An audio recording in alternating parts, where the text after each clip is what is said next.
AP liquor స్కామ్లో కీలక పరిణామం చోటు చేసుకుంది. నిన్న తాజాగా చూసుకుంటే విజయవాడ ఏసీబీ ప్రత్యేక న్యాయస్థానం ఏదైతే ఉందో అందులో ఏపీ లిక్కర్ స్కామ్కి సంబంధించిన ప్రధాన నిందితులుగా ఉన్న రాజ్ కసిరెడ్డి, ధనుంజయ రెడ్డి, కృష్ణమోహన్ రెడ్డి, పైలా దిలీప్ అండ్ గోవిందప్ప బాలాజీ, ఇలా సజ్జల శ్రీధర్ రెడ్డి, చాణక్య ఎవరైతే 7 వ్యక్తులు ఉన్నారో ఈ 7 వ్యక్తులకి కూడా రిమైండ్ అనేది ఇంకా పొడిగించడం అయితే జరిగింది. అయితే జూలై 1 వరకు కూడా ఉన్న రిమైండ్ ఏదైతే ఉందో దానికి సంబంధించి ఏసీబీ కోర్టులో వాదోపవాదాలు విన్న తర్వాత సిట్ అధికారులు అందించిన నివేదిక ప్రకారంగా చూసుకుంటే ఇంకొక 7 రోజుల పాటు ఈ జ్యుడిషియల్ కస్టడీ అనేది రిమాండ్ అయితే పొడిగించడం జరిగింది.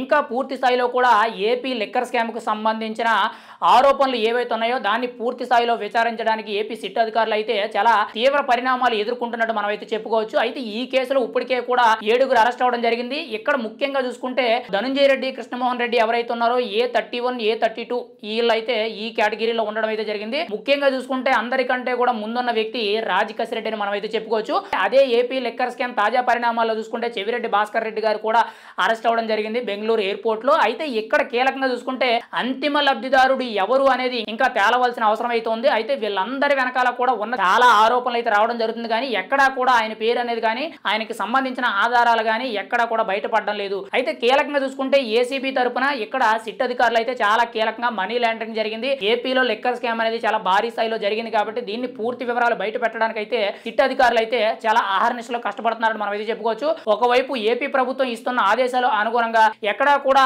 ఆధారాలు లేకుండా అరెస్ట్ చేయొద్దు, ఆధారాలు ఉంటేనే అరెస్ట్ చేయండి, ఆధారాలు ఉంటే మాత్రం ఎవరిని వదిలిపెట్టొద్దని చెప్పి కూటమి ప్రభుత్వం అయితే తెలియజేయడం జరుగుతుంది. ఇంకోవైపు కీలకంగా చూసుకుంటే ఇదే కేసులో అంటే ఏపీ లిక్కర్ స్కామ్ లో ఏదైతే మనీ లాండరింగ్ జరిగిందో మనీ లాండరింగ్ జరగడంతో వెంటనే కూడా సెంట్రల్ గవర్నమెంట్ కి చెందిన ఈడీ ఎన్ఫోర్స్మెంట్ డైరెక్టరీ దీనిలోకి ఇన్వాల్వ్మెంట్ అవ్వడం జరిగింది. ఈడీ ఇన్వాల్వ్మెంట్ అవడంతో ఈ కేసు అనేది ఇంకా తారాస్థాయికి వెళ్ళిందని మనం అయితే చెప్పుకోవచ్చు. అయితే ఇదే కేసులో కీలకంగా చూసుకుంటే వైఎస్ఆర్సీపీ రాజ్యసభ ఎంపీ అయిన మాజీ వైఎస్ఆర్సీపీ నేత విజయసాయి రెడ్డి, ఇంకోవైపు రాజంపేట ఎంపీగా ఉన్న మిథున్ రెడ్డి గారు కూడా వీళ్ళిద్దరూ కూడా ఏపీ లిక్కర్ స్కామ్ లో కీలకం. గతంలో వీళ్ళు కూడా ఏపీ సిట్ కార్యాలయానికి వచ్చి విచారణలో పాల్గొనడం జరిగింది. అయితే ఇక్కడ కీలకంగా చూసుకుంటే వీళ్ళిద్దరికీ కూడా ముందస్తు బెయిల్ అనేది ఉండడం అయితే జరిగింది. కానీ మిగిలిన వాళ్ళకి ఎవరికి కూడా అంటే రాజ్ కసిరెడ్డి కానీ, ధనుంజయ రెడ్డి గారికి, కృష్ణమోహన్ రెడ్డి గారికి, ఇంకా మిగిలిన వ్యక్తులు ఎవరైతే ఉన్నారో వీళ్ళెవరికి కూడా హైకోర్టులో పిటిషన్ అప్లై చేశారు, సుప్రీంకోర్టులో పిటిషన్ అప్లై చేశారు, కానీ ఎక్కడ కూడా వీళ్ళకి బెయిల్ అనేది ముందస్తు బెయిల్ అనేది ఎక్కడ కూడా వీళ్ళకి మంజూరు అవ్వలేదు. ఇప్పుడు తాజాగా చూసుకుంటే ACB court, Vijayawada ACB court ఏదైతే ఉందో అక్కడ వాదోపవాదాలు విన్న తర్వాత జ్యుడిషియల్ కస్టడీ రిమైండ్ ఏదైతే ఉందో అది